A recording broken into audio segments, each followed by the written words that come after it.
안녕하세요. 저는 현재 이혼 후 싱글 생활을 즐기고 있는 30대 후반의 돌싱 여성입니다. 이제 곧 마흔을 앞둔 제가 이렇게 이혼을 하고 혼자 지내게 될 것을 이전에 제가 어떻게 예상이나 했을까요? 이혼을 생각하고 결혼 생활을 하시는 분들은 아무도 없을 겁니다. 하지만 결혼 생활이라는 게 제 뜻대로 되는 일이 아니더라고요. 연애 때는 간 쓸개고 다 빼줄 것 같았던 남편이 결혼을 하자마자 큰아들이 되어버리며 제게 간 쓸개를 뺏어가는 것을 겪어보니 어쩌면 결혼이란 제도는 여자들에게 불리한 것이 아닌가 싶은 생각도 듭니다. 물론 결혼해서 잘 사시는 분들이 훨씬 많을 거라 생각해요. 하지만 이런 사연을 제보할 곳이 있다는 것은 저 같은 피해자 역시 적지 않다는 얘기라고 생각합니다. 저도 그런 놈을 만나봤지만 세상에는 마누라 잘 만나서 호강하는 줄도 모르고 자기가 잘난 줄 알고 일을 벌리는 바보 같은 남자들이 참 많은 것 같네요. 못되고 멍청하기까지 한 전 남편들에게 상처받고 피해 입으신 저 같은 여성들이 더 이상 착하게 당하고만 있지 않으시기를 바라며 저 같은 여성분들을 위해 제 사연을 보내볼까 합니다. 지금은 비록 전 남편과 이혼을 하고 지금은 다시 떠올리고 싶지도 않은 사람이 되었지만 저도 한때는 그 사람과 좋았던 시절이 있었습니다. 저와 남편은 첫 직장 입사 동기로 만났던 사이였습니다. 이제 막 대학을 졸업한 제가 실무를 빨리 익히기는 힘들었고 선배들 무서워 실수를 숨기며 꽤 힘든 회사 생활을 하고 있었어요. 그런 힘든 시기에 저희는 동기로서 서로를 도우며 지냈고 그렇게 동고동락하며 정을 쌓았던 저희는 같은 회사를 다니며 좋은 관계를 유지해왔습니다. 그러다 입사 2년 차에 그 사람은 다른 회사로 이직을 하게 되었고 좋은 기억 덕분에 저희는 이후로도 쭉 연락을 하고 지내게 되었어요. 보통 몸이 멀어지면 마음도 멀어지고 각자 살기 바빠서 퇴사한 다른 직원들과는 서서히 멀어지기 마련인데 거의 매일같이 제 소식을 묻던 그 사람 덕분에 저희는 떨어져서 회사 생활을 하면서도 서로의 일상을 공유하곤 했었습니다. 그리고 젊은 남녀가 을에 그렇듯 저희는 자연스럽게 연인이 되었죠. 연애를 하면서 불만이 아주 없을 순 없었지만 그래도 저희는 꽤 잘 맞는 커플이었어요. 3살의 적당한 나이 차이에 비슷한 일을 하고 있다 보니 대학 거리도 많았고 둘 다 비슷한 수준의 대학 출신에 비슷한 집안 환경까지 특별히 다를 것 없이 잘 어울렸어요. 아는 것도 관심사도 비슷하다 보니 대화도 잘 통했고 싸울 일도 별로 없었습니다. 좋아해서 사귀는 거니까 당연히 행복했고 같이 있으면 즐거웠었습니다.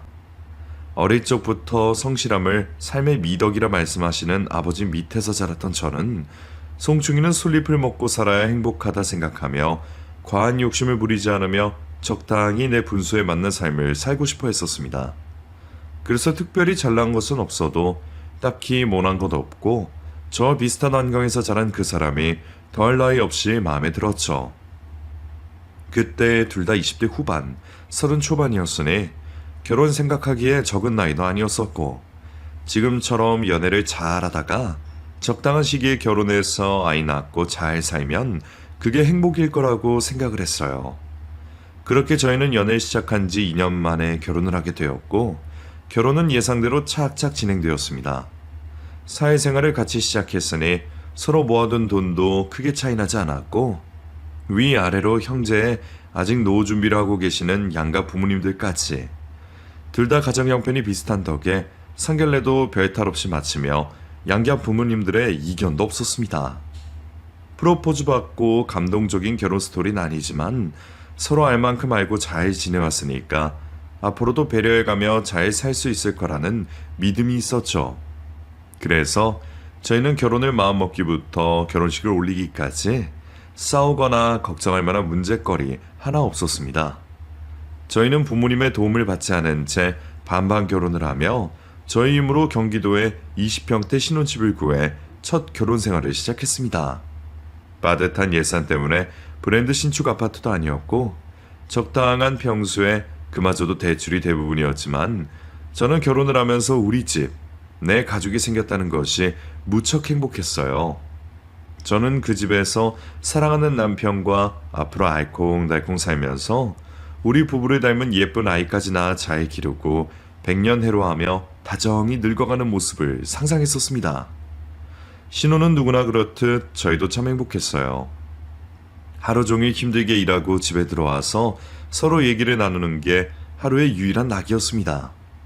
저희 부부는 서로 다른 회사에 다녔지만 같은 업계에서 일을 해왔기에 일적으로 개인적으로도 서로 공유할 만한 일들이 많았고 그만큼 대화도 많아서 다른 부부들보다 같이 있는 시간들이 더 많다고 생각했어요. 부부가 서로 모든 것을 공유할 필요는 없지만 그래도 서로에 대해 누구보다 가장 많이 알고 잘 알아야 한다 생각했기에 무엇보다 대화가 중요하다 생각해왔습니다. 그래서 아무리 피곤하더라도 얘기하는 시간은 꼭 만들고 무슨 일이 있으면 늘 공유하곤 했는데 어느 순간부터 남편이 자꾸 불평불만들을 하기 시작했어요. 아 진짜 이놈의 회사 때려치던 거야지 정말 못해먹겠네. 왜 그래? 회사에서 또 무슨 일 있었어? 아니 맨날 사고는 자기들이 쳐놓고 나한테 수습하라 시키잖아. 내가 처음부터 건드렸으면 몰라. 지들이 엉망으로 해놓고 갑자기 나한테 말하면 나더러 어떻게 하라는 얘기야? 회사 일이 다 그렇지 뭐. 당신 많이 힘들었겠네. 힘든 게 문제가 아니야. 기본적으로 사람을 무시하는 거 아니야? 다 같이 일하는 회사에서 왜 누구는 놀고 누구는 쎄빠지게 일하고 그래놓고 똑같은 월급 받아가는 건 뭐가 잘못돼도 단단히 잘못된 거지. 계속 이러면 나 여기 못 다닐 것 같아. 뭐? 설마 당신 또 이직하려고? 에휴, 그래도 이직은 좀 그렇지. 원래 회사 사정이야 다 비슷하고 그런 사람들은 어딜 가나 있을 텐데 그게 이직해서 해결될 일도 아니잖아. 그래도 더 좋은 회사 가면 그런 놈들도 적겠지. 여기는 일도 못하면서 남한테 피해주고 무능한 인간들만 너무 많다니까? 결국 나 혼자만 피해보는 거잖아. 차라리 이직을 해서 스트레스라도 덜 받거나 아니면 월급이라도 더 받아야지. 이래서는 나만 억울해서 안 되겠어. 근데 당신도 알다시피 요즘 업계 분위기도 많이 안 좋고 티오 나는 것도 별로 없고 이직이 쉽지 않을 텐데 좀 신중하게 생각해봐. 저도 남편과 같은 회사를 다녀봐서 알지만 남편은 일에 스트레스를 잘 받고 저보다 예민한 스타일이었어요. 그래서 제가 같은 회사를 쭉 다닐 동안 남편은 이직을 3번이나 할 정도로 회사를 자주 옮겨 다녔습니다. 이직의 이유는 참 다양했어요. 사람이 마음에 안 든다. 회사 위치가 마음에 안 든다. 복지가 마음에 안 든다. 다행히 요즘 가장 뜨고 있는 IT 업계라서 취업이 잘 되는 편이라 천만다행이었지. 평범한 회사원이었다면 그만큼 이직을 하면서 회사 생활을 제대로 하기 어려웠을지도 모르겠네요. 저도 같은 개발자로서 남편의 고충을 모르지 않았기에 그동안 이직들을 응원해주고 힘들다 할 때마다 위로해주곤 했는데 남편이 결혼한 후에도 여전히 그럴 줄은 몰랐어요. 사실 저는 결혼하고서 무척이나 돈을 아끼고 있던 중이었습니다. 결혼하면서 큰 돈을 들였고 집 산다고 대출금이 잔뜩 있으니 그걸 하루빨리 갚고 싶었거든요. 게다가 우리가 몇 년 안에 아이를 가질진 모르겠지만 제가 임신하고 휴직을 하게 되면 남편 혼자 외벌이가 되는 건데 그때를 생각하면 당장 하루라도 더 열심히 돈을 벌어둬야 한다고 생각했어요. 그래서 돈 때문에라도 참고 회사를 다녔던 거지. 저도 같은 일 하고 있는데 남편이 어려운 점이 제게는 없었을까요? 저도 힘들고 어렵지만 다 그러려니 하고 참고 다니는 건데 남편은 저보다 나이도 많으면서 왜 그렇게 참을성이 없는지 철없는 아이처럼 참지 못하는 일들이 참 많았습니다. 진짜 미치겠다. 여보, 나 정말 이직하면 안 될까? 나 진짜 더는 못 견디겠어. 이러다가 내 몸이 축날 것 같아. 그래도 다른 데도 다 비슷할 텐데 우리 회사도 별반 다른 거 없는 거 잘 알잖아. 조금만 참아보면 안 될까? 남편이 이직을 하고 싶다는 말을 꺼낼 때마다 저는 가슴이 철렁하는 심정으로 늘 남편을 다독이고 말릴 수밖에 없었습니다. 결혼한 지 얼마나 되었다고 그런 일로 싸우고 싶지도 않았고 저도 이쪽 일이 힘든 걸 모르지도 않았기 때문에 위로 말고는 제가 해줄 수 있는 게 없었어요. 저는 남편이 퇴사를 하지 않기를 바라는 마음에 열심히 남편의 비위를 맞춰보았지만 남편은 결국 참지 못하고 결혼한 지 반년 만에 퇴사를 하고 말았습니다. 그때는 다행히 곧바로 이직을 할 수 있어서 다행이지만 비슷한 일은 불과 1년 뒤 또 일어났어요. 옮긴 회사는 괜찮다며 이직하기를 잘했다고 말한 게 엊그제 같았는데 남편은 이직 반년 만에 또다시 불평을 일삼으며 퇴사하고 싶다 노래를 불렀고 저는 여전히 한 곳에 정착을 하지 못하고 힘들어하는 남편을 달래는 것이 점점 힘들어지게 되었습니다.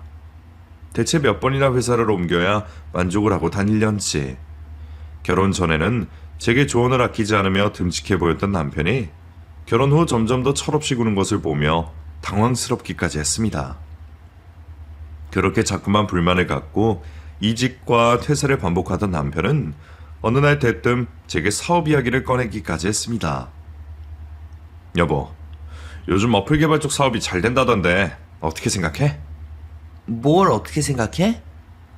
아니, 그쪽 일에 대해서 뭐 생각해 본 적 없어? 어플 개발? 글쎄 뭐 돈이야 되긴 하겠지. 근데 어플 만드는 게 쉬운 것도 아니고 정말 돈 되게 하려면 그것도 힘들겠지. 근데 갑자기 웬 어플 이야기야? 아니, 그 우리 학교 선배 하나가 이번에 어플 개발해서 떼돈을 벌었다 그러더라고. 그 형 취업도 못해서 끙끙대더니 혼자 사무실 차리고 지금은 벤츠 끌고 다닌대. 와 정말? 진짜 대박 쳤나 보다. 내 주변에는 사업하는 사람 없던데 신기하네? 뭐 아이디어가 좋았거나 개발을 잘했나 보지. 근데 그 얘기는 왜 해?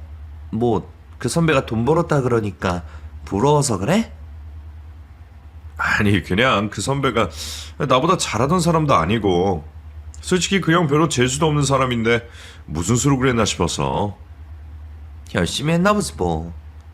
솔직히 그 형 나보다 기술도 한참 없거든? 학교 다닐 때도 나한테 맨날 도움받고 그랬던 형인데 근데 지금은 나는 그냥 월급쟁이 개발자고 그 형은 떼돈 만진다고 하니까 기분이 좀 그렇더라고. 개발을 해도 내가 더 잘할 텐데 싶고 그 형이 하는데 내가 못할까 싶어서. 뭐? 그래서 설마 당신도 사업해보고 싶다 뭐 그런 소리야? 그게 쉬운 일이면 너도 나도 했겠지. 그 사람이 운이 좋은 거겠지. 그걸 가지고 왜 당신까지 괜히 헛바람이 들었어. 아니, 생각은 해볼 수 있잖아. 솔직히 내가 회사 다니느라 안일하게 살아서 그렇지 나 사업하면 되게 잘할 것 같지 않아? 내가 능력에서 모자라는 것도 아니잖아, 안 그래? 일 잘하는 거랑 사업 잘하는 거랑 같아? 그런 것도 정말 운이 좋아야 돈이 되는 거지. 요즘 개발자들도 많고 그런 거 하는 사람들은 너무 많잖아.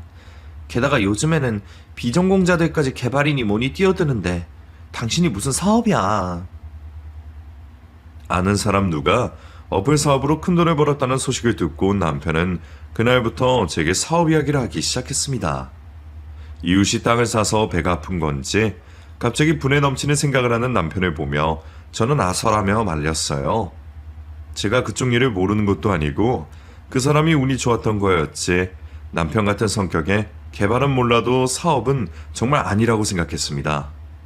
남편이 이직을 쉽게 생각하는 것에서 알 수 있듯이 저희 남편은 참을성이 있고 끈기 있는 스타일이 아니었어요. 변덕도 심하고 특히나 우유부단한 성격이 늘 문제였죠. 그런 성격인 남편이 사업을 하겠다는 것은 말도 안 되는 일이었습니다. 뭐 하나 혼자 결정하지도 못하고 쩔쩔매면서 사업을 대체 어떻게 하겠다는 건지 싶었던 저는 남편이 사업 이야기를 꺼내는 것이 끔찍이도 싫었습니다. 그래서 그동안 남편이 이직하고 싶다며 찡찡거리는 것은 위로하고 달래주었지만 남편의 사업 얘기는 전혀 귀담아 들어주지 않았습니다. 사업 이야기를 꺼낼 때마다 단호하게 끊어냈고 필요하면 화도 냈어요. 괜히 들어주는 척 보였다가 정말 사업을 하겠다고 설치할까봐 걱정이 되었거든요. 아, 나 진짜 하기만 하면 잘할 수 있을 것 같은데. 내가 페이스북 같은 걸 만들 수도 있는 거 아니야? 자꾸 헛소리 하지 말고 그냥 회사나 열심히 다녀. 우리 같은 사람들은 그냥 월급 따박따박 받으면서 저축하는 게 제일 안정적이고 행복한 인생이야. 지금 사는 것도 나쁘지 않은데 왜 자꾸 이상한 이야기를 해? 그래도 사람은 꿈을 꿔야지. 우리도 언제까지 대출 걱정하면서 살 거야. 당신 남편 잘 만나서 호강하고 싶지 않아? 당신 진짜 이럴래? 자꾸 사업 같은 말도 안 되는 얘기하면 나 정말 화낼 거야? 다행히 제가 절대 안 된다고 못을 박은 덕분인지 남편은 결국 제 앞에서 사업 얘기하는 것을 그만두었습니다. 자기도 사업이 아무나 할 만한 일이 아니라 생각한 건지 남편이 사업 이야기를 관두고 조용히 회사 다니는 모습을 보니 그제서야 저도 마음을 놓을 수가 있었어요. 그 후로는 남편도 정신을 차린 건지 불평불만 없이 회사도 잘 다니고 마음을 잡아가는 듯 보였습니다. 정말 그런 줄만 알았죠. 저희 부부는 결혼 이후 월급을 각자 관리하며 공동저축을 해왔어요. 생활비 통장으로 얼마씩 입금해서 그 돈으로 공동경비를 사용하고 대출금이나 생활비들을 사용해왔습니다. 그 외에 얼마 안 되는 나머지 돈들은 저축을 하던 사치를 하던 절대 터치하지 않기로 약속했기 때문에 그동안은 서로 문제없이 잘 지내왔어요. 근데 언젠가부터 남편이 공용통장에 돈을 넣지 않기 시작했습니다. 처음에는 월급이 늦게 들어왔다며 며칠 늦는다 그러더니 한 달, 두 달 이후에는 평소보다 반도 안 되는 돈을 넣고는 저한테 제대로 설명도 하지 않더라고요. 남편이 다니는 회사가 직원들 월급 말릴 만큼 작은 회사가 아니었기 때문에 저는 남편에게 무슨 문제가 생긴 건가 생각했습니다. 여보, 당신 통장에 돈 아직도 안 넣었던데 회사에 무슨 일 있어? 아니 그게 회사 전선에 문제가 좀 생겼나 봐. 기다리면 들어오기로 했으니까 걱정하지 마. 그 얘기 저번 주에도 하지 않았어? 구멍가게도 아니고 회사에서 직원 월급을 왜 밀어? 이상한 소리 하지 말고 똑바로 말해봐. 당신 무슨 일 있지? 남편한테 그 말을 물어보면서도 저는 설마 남편이 대형 사고를 쳤을 거라고는 상상도 하지 못했습니다. 그냥 저 몰래 월급을 어디 썼다거나 최악의 경우 주식이라도 했나 싶었죠. 근데 남편이 제게 폭탄 발언을 하더라고요. 사실 나 회사 그만뒀어. 뭐? 그게 무슨 말이야? 회사를 그만뒀다니. 설마 당신 또 퇴사했다는 거야? 그게 그렇게 됐어. 당신한테는 상황 봐서 말하려고 했는데 요즘 당신 기분이 계속 안 좋아 보여서 말을 못했어. 미안해. 뭐야, 대체 언제부터? 세상에, 당신 어떻게 나한테 말 한마디 없이 그럴 수가 있어? 퇴사한 지는 좀 됐어. 한 반년 정도? 남편이 저한테 말도 없이 사표를 쓰고 회사를 관둔 지가 벌써 반년이나 되었다는 소식에 저는 기절초풍할 노릇이었습니다. 그럼 그동안 생활비 통장에 돈은 무슨 수로 넣었고 아침마다 어디 갔다 온 건지 저는 기가 막혔죠. 그럼 당신이 퇴사한 뒤로 반년째 이직도 안 하고 계속 백수로 있었다는 거야?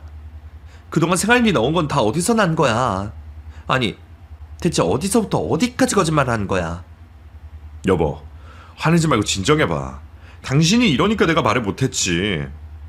생활비는 그동안 있는 거랑 엄마한테 빌려서 넣었고 나 사실 이직하려고 퇴사한 게 아니라 사업 시작하려고 퇴사한 거야. 그동안 사무실로 출근했었고. 뒤이어 터져나온 남편의 착업 이야기에 저는 그 자리에 주저앉을 수밖에 없었어요. 이 인간이 사업 노래를 부르더니 제가 못하게 한다고 저를 속이고 혼자서 사고를 쳐버렸다네요. 당신 진짜 사업 시작한 거야? 대체 무슨 사업? 정말 어플 개발하겠다고 그런 거야?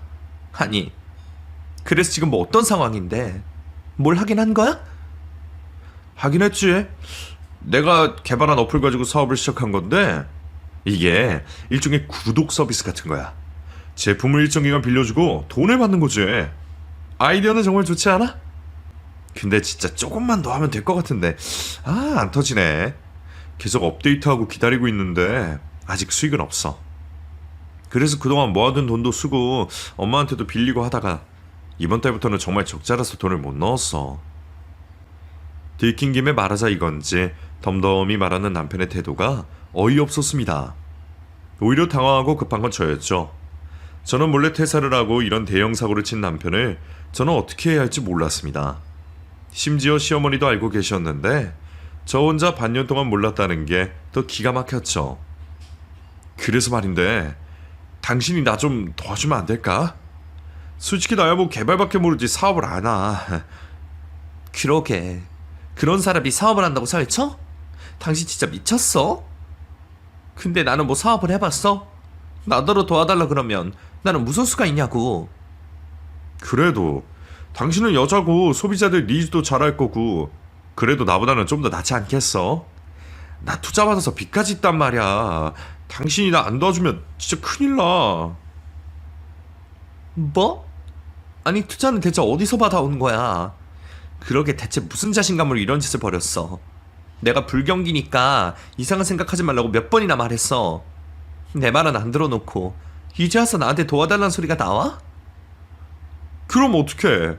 나도 나 혼자 감당이 안 되는데. 나도 나 하나 좋자고 이런 거 아니잖아. 우리 다 잘 되려고 한 건데 당신은 나 이해 못해? 당신도 회사 다니면서 고생만 하고 매달 빚만 갚고 이런 생활 지겹지 않아? 대체 언제까지 꿈도 못 꾸고 그렇게 월급쟁이로 살래? 나는 당신 행복하게 해주고 싶어서 그런 거야. 마음 같아서는 당장 이혼하자 소리라도 지르고 싶었지만 부부가 된 이상 그럴 수는 없었습니다. 게다가 이미 사업을 벌여놨고 어디서 받았는지 투자금까지 들어갔다니 이제 와서 이를 물을 수도 없는 일이었어요. 남편은 자기 손에서 어떻게 할 수가 없겠다 싶었는지 그제서야 제게 사실을 밝힌 주제에 뒷수습까지 부탁했습니다. 차라리 빚을 좀 지더라도 다 그만두게 하고 싶었는데 투자금을 받은 상황에 사업을 접게 되면 위약금으로 더 큰 돈을 물어줘야 한다더라고요. 저라고 무슨 방법이 있나 싶긴 했지만 자칫하다가는 빚더미에 오르게 생긴 상황을 제가 그냥 두고 볼 수가 없었습니다. 결국 저는 남편이 싼 똥을 치우기 위해 무슨 수라도 써야 했습니다. 대체 무슨 사업을 시작한 건지 처음부터 공부를 해야 했고 어떻게든 일을 수습하기로 했어요. 처음에는 회사를 다니면서 남편의 회사 일을 병행해왔죠. 사업이 어떻게 될지도 모르는 상황에 제가 회사까지 관두면 벌이가 아예 없어져 힘들어질 거라 생각했거든요. 근데 그것도 사람이 할 짓이 못되더라고요. 하루 종일 회사에서 시달리다가 퇴근해서 새벽까지 사업 일을 하느라 하루 몇 시간 쪽잠을 자다 보니 건강했던 제가 대상포진까지 걸리며 몸이 점점 축나기 시작했습니다. 결국 저는 둘 중 하나를 선택해야 했고 어쩔 수 없이 사업에 사활을 걸기로 결심했어요.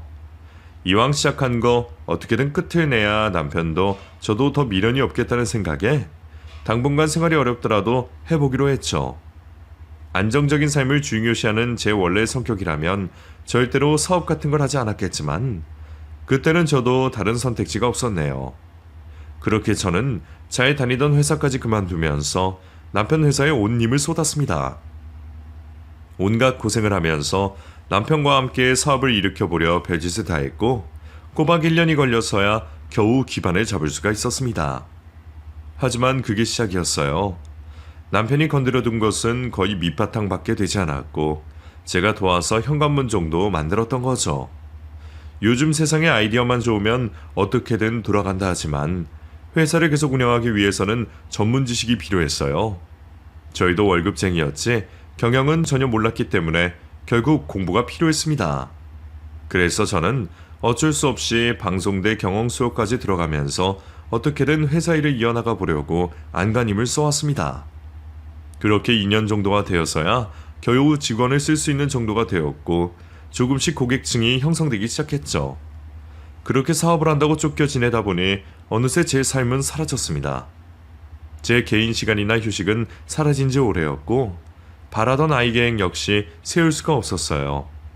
나도 곧 노산일 텐데 싶어 마음이 급했지만 당장 먹고 사는 게 중요하다 보니 사업 외에는 다른 생각을 할 수 없었습니다.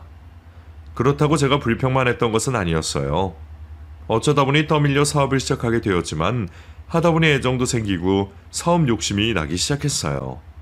좀 더 좋은 아이디어가 있을 것 같아 연구하기 시작했고 어느새 회사의 실질적인 주인은 남편이 아닌 제가 되기 시작했습니다. 물론 남편이 차린 회사고 명의 역시 남편 것이었지만 정작 남편이 하는 일은 그리 많지가 않았어요. 제게 도와달라고 안달복달하던 남편은 회사가 좀 돌아가기 시작하니까 금세 회사에 관심이 식어 투자 유치를 명목으로 밖으로 놔두는 일이 더 많았습니다.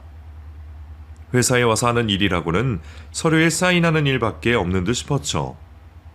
당신 요즘 혼자 왜 그렇게 바빠? 내가 기획안 올린 거 확인해 봤어? 이번에 신규 고객 확보하려면 신경 써야지. 아, 대충 봤는데 좋은 거 같은데? 근데 그 정도는 이제 당신이 알아서 할 때도 되지 않았어? 그래도 당신이 대표인데 당신 결제가 있어야지. 이럴 거면 나를 대표로 해주든가. 뭐?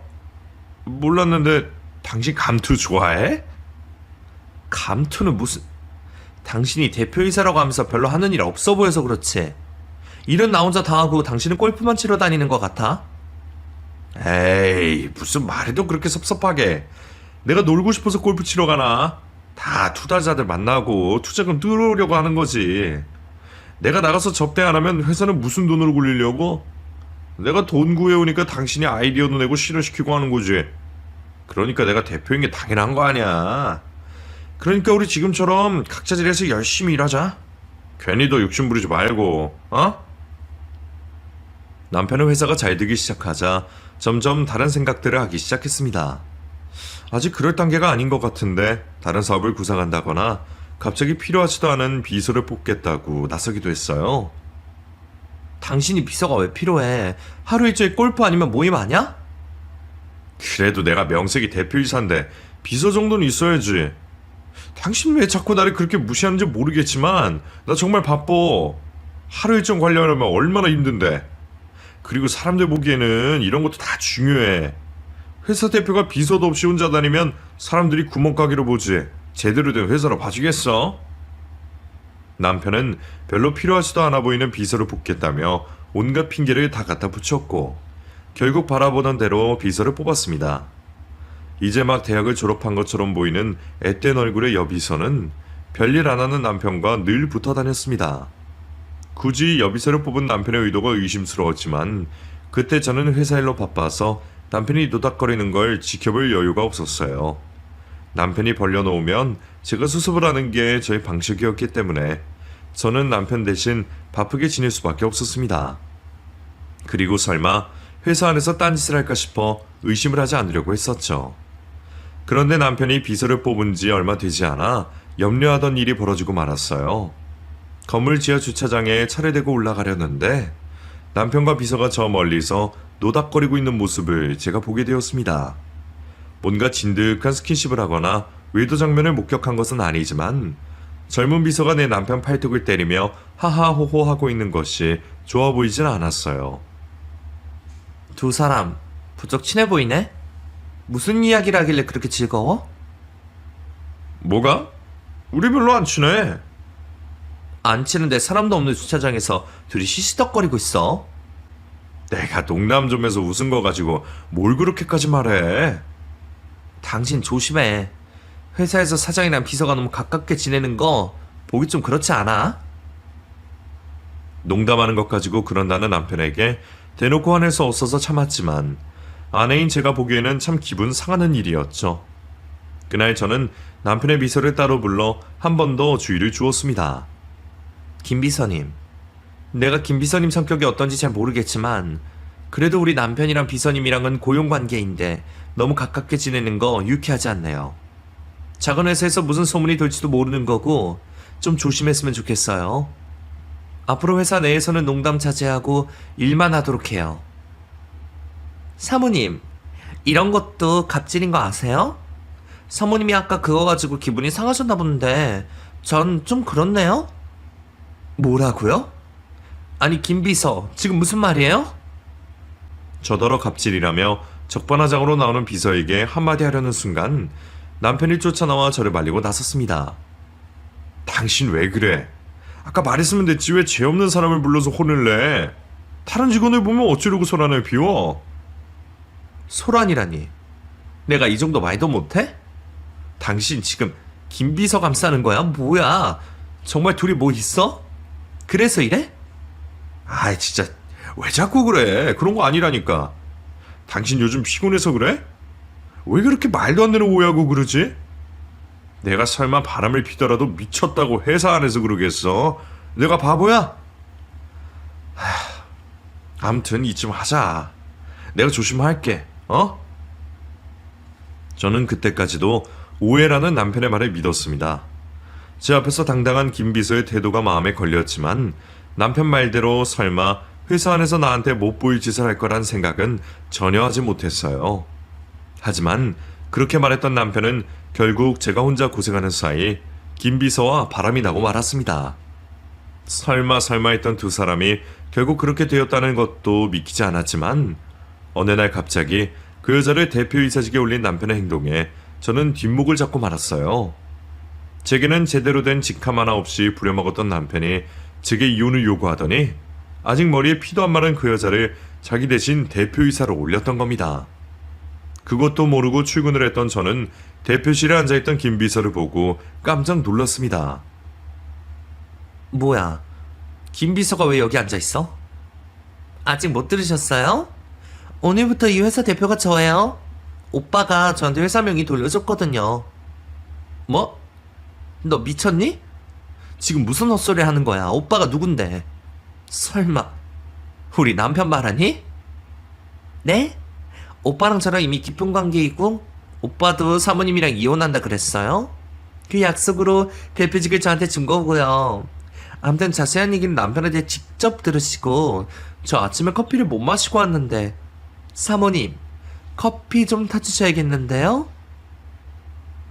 김 비서가 미친 짓을 할 동안 남편은 저를 피해 도망다니고 있었습니다. 끝까지 비겁하고 속없는 그 인간을 보니 기가 막혀서 미칠 것 같았죠. 잔뜩 화가 난 저는 겨우 숨어있던 남편을 찾아내 따져 물었습니다. 당신 미쳤어?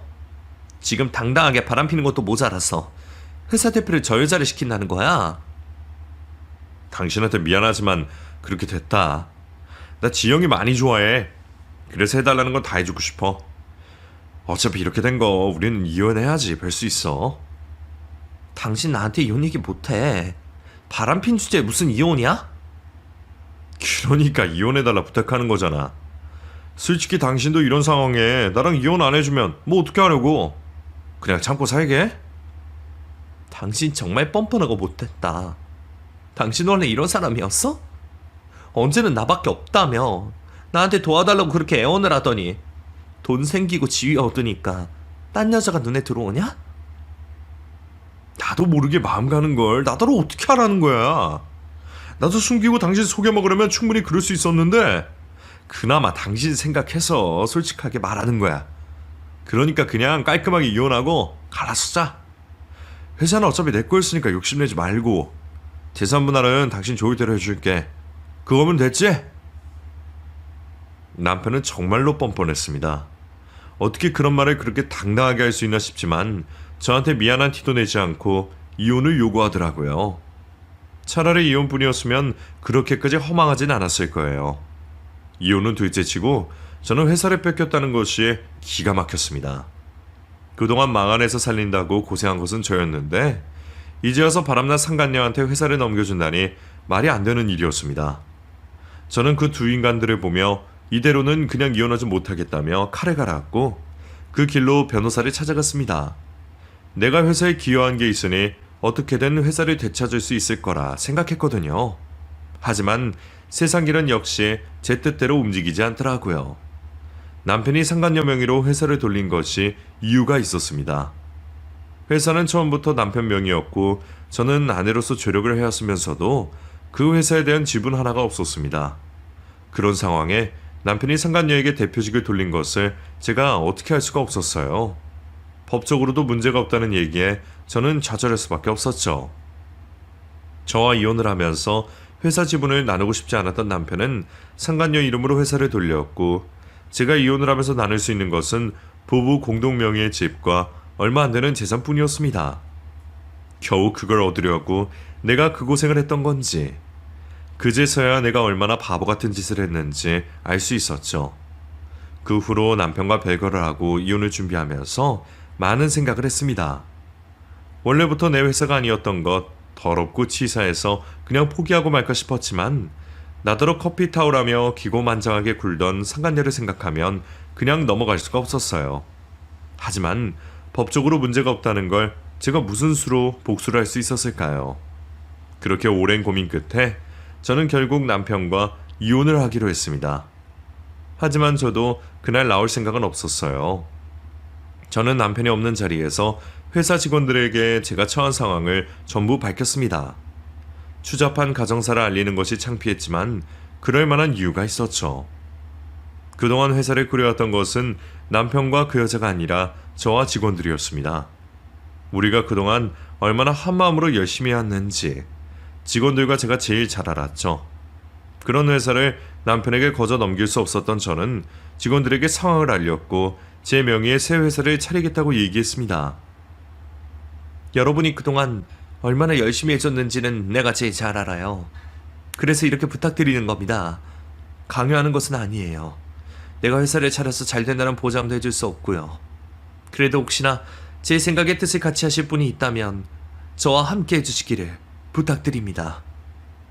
솔직히 제가 따로 차려서 회사가 금세 잘 될지 모르는 일이었고 당시 안정적인 환경을 보장하지 못하는 상황에 직원 몇 명이라도 따라와주면 고마울 거라 생각했어요. 그런데 정말 믿을 수 없는 일이 벌어졌습니다. 남편의 회사에 있던 직원들 중 어느 하나 남지 않고 모두 저를 쫓아 나와주기로 결정해 주었어요.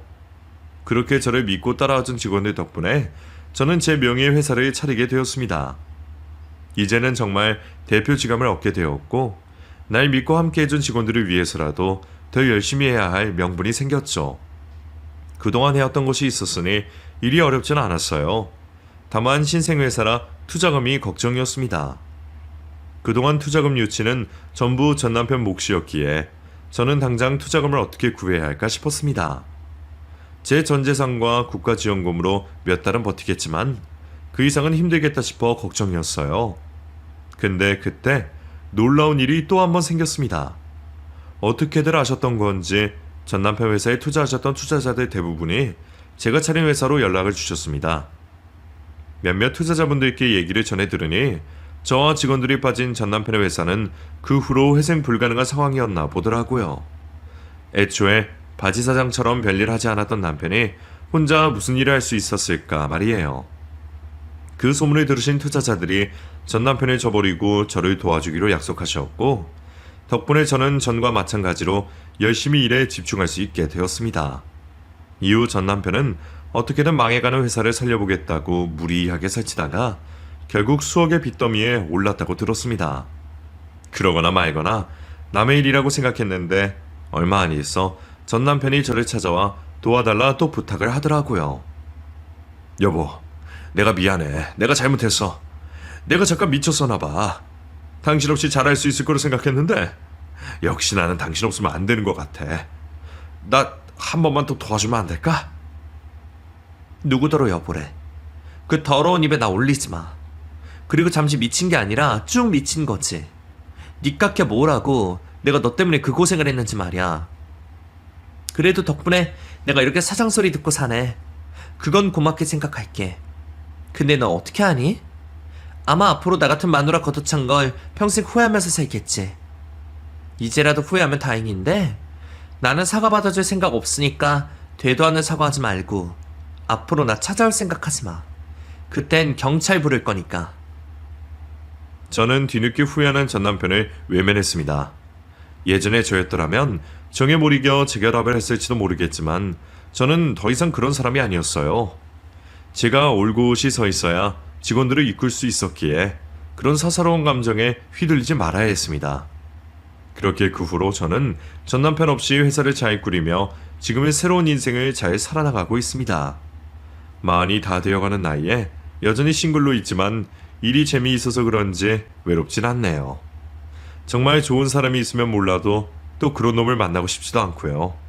생각해보면 잘 먹고 잘 사는 제 인생에 남자가 또 필요할까 그런 생각이 듭니다. 혹시 저 같은 분들이 계시다면 이런 인생도 있다는 것을 말씀드리고 싶네요. 그럼 제 이야기를 재미있게 들으셨길 바라며 여기서 제 이야기를 마치겠습니다. 감사합니다.